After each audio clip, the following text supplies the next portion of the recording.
el diario La Razón de España publicó una nota muy importante que ustedes tal vez estén viendo, publicada y cubierta por Así Prensa. Estamos con toda la intención de lograr la mayor cantidad de información sobre este hecho y conseguir la mayor cantidad de verificaciones, porque se trata de algo sumamente importante.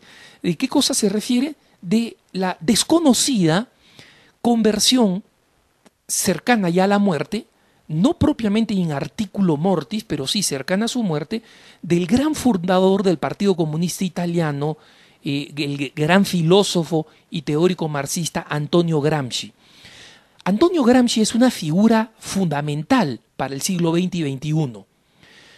Y es una figura fundamental, ¿por qué? Porque él se separa del comunismo estalinista, que en ese entonces financiaba prácticamente todos los partidos comunistas de Europa, y en medio de su salud frágil, él muere bastante joven, y en medio de las persecuciones del partido fascista, del gobierno de Mussolini, él muere en el 37, 2 años antes de que comience la Segunda Guerra Mundial.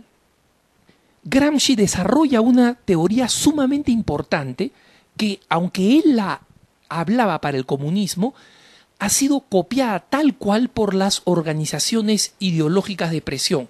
Llámense grupos de presión homosexual, feministas, grupos proabortistas. Gramsci tenía en síntesis, estoy haciendo una síntesis tremendamente apretada, ¿no?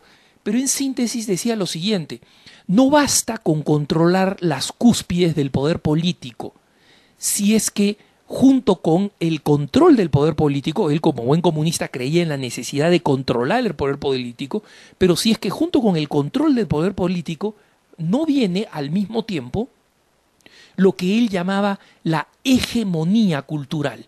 Es decir, si nosotros no logramos que la gente termine pensando como nosotros. Y en una época en que no existía la televisión y la radio era bastante primitiva, Gramsci, sin embargo, proponía que era necesario utilizar las grandes figuras y los grandes medios de comunicación, en ese entonces la prensa, por ejemplo, para ir convenciendo a la gente, para que la gente terminara pensando como pensaban los ideólogos, sin saber por qué.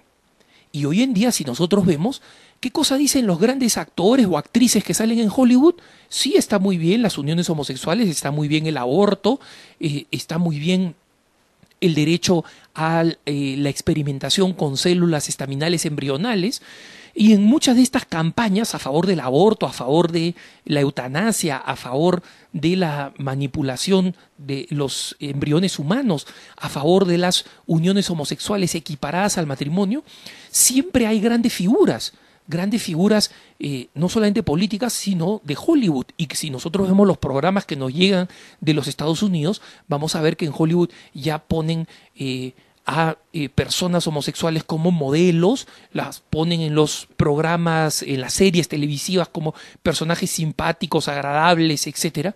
Y finalmente, poco a poco van logrando que la gente vaya pensando así. Hace 20 años, ¿quién iba a pensar que iban a haber uniones homosexuales como algo normal aceptado en América Latina?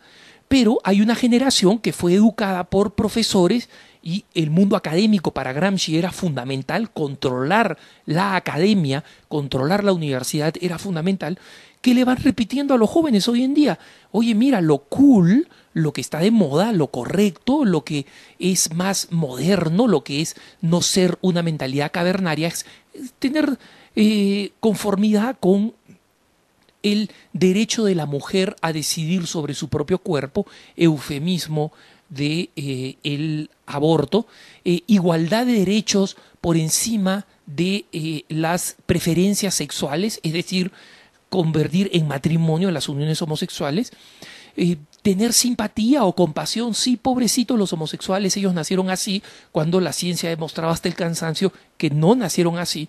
Y ya vemos cómo, por ejemplo, está estadísticamente demostrado que la homosexualidad es una patología. Los homosexuales sufren de tendencias depresivas, de tendencias agresivas, de tendencias de bipolaridad, de tendencias suicidas en proporciones enormemente superiores a la proporción heterosexual. Pero ha sido la presión homosexual la que ha hecho que se retire del manual de enfermedades psiquiátricas de Estados Unidos la homosexualidad. Entonces, una persona que es homosexual y quiere ir donde un psiquiatra y le dice, ¿sabe qué? Yo quiero que me cure de la homosexualidad, el psiquiatra no le puede decir, te puedo curar o te voy a curar. No se lo puede decir. Y no se lo puede decir porque estaría yendo en contra de la ley, porque el manual psiquiátrico de los Estados Unidos, que dicho sea de paso, es el que se utiliza como modelo para toda América Latina, señala que la homosexualidad no es una enfermedad. Y es una enfermedad, pero por presiones políticas, la Asociación Psiquiátrica decidió sacarla de ahí. ¿Quién es el ideólogo de todo este mecanismo de control ideológico, de transbordo ideológico, de hegemonía cultural? Antonio Gramsci. Y por eso que su conversión no es una cosa menor. Y por eso es que muchos periodistas, incluyendo los de Así Prensa, estamos investigando la afirmación. Monseñor de Magistris, que fue miembro de la penitenciaría apostólica, ahora está retirado, es el que confirmó estos rumores contando algunos detalles, algunos pocos detalles en Radio Vaticano. Él contó que Gramsci tenía en su habitación, en el cubículo donde estaba, la imagen de Santa Teresita del Niño Jesús. Una imagen que no se sabe si las religiosas en el hospital donde él estaba, porque por oponerse a Stalin y por su enfermedad temprana y el ascenso del fascismo, Gramsci muere bastante abandonado e ignorado por sus congéneres, ¿no? Entonces, ahí en la soledad, él tiene esta imagen de Santa Teresita del Niño Jesús y se pasaba por los cuartos o por los cubículos, digamos, que estaban separados por cortinas. Las religiosas que atendían el hospital llevaban una imagen de el Niño Jesús como un acto de devoción para los enfermos, ¿no? Gramsci vio pasar varias veces a esta imagen y obviamente la vio pasar porque las monjitas que la atendieron con una caridad extraordinaria sabían que él era el fundador del Partido Comunista y que era un no creyente.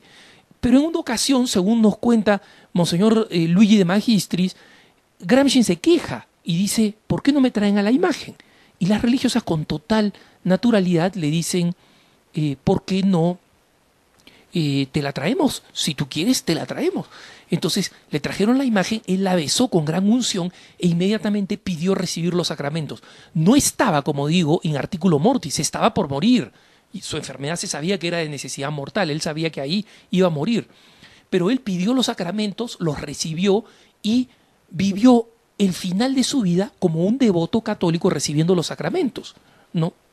Por supuesto, cuando le preguntan a Monseñor Luigi de Magistris qué piensa, él dice, mira, él volvió a la fe de su infancia, es la misericordia de Dios que nos persigue santamente porque el Señor no se resigna a perdernos, y lo mismo pasó con Antonio Gramsci, ¿no?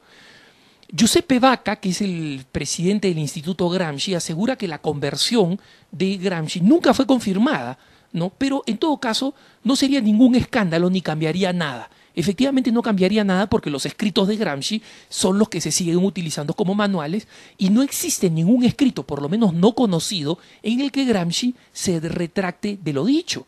Pero lo importante es que la conversión de Gramsci no es, como dice Vacca, algo que no cambia nada. Claro que cambia. Resulta que muy probablemente quien fue la némesis intelectual del catolicismo durante el siglo XX, en el siglo XXI, cuando se sepa que murió cristianamente, tal vez pueda ser una de las fuerzas que desde el cielo nos ayuden a que los católicos cumplamos con nuestra misión de evangelizar la cultura como una respuesta de fe al transbordo ideológico que las distintas ideologías de moda, siguiendo la estrategia de Gramsci, siguen intentando. Que tengas un buen día.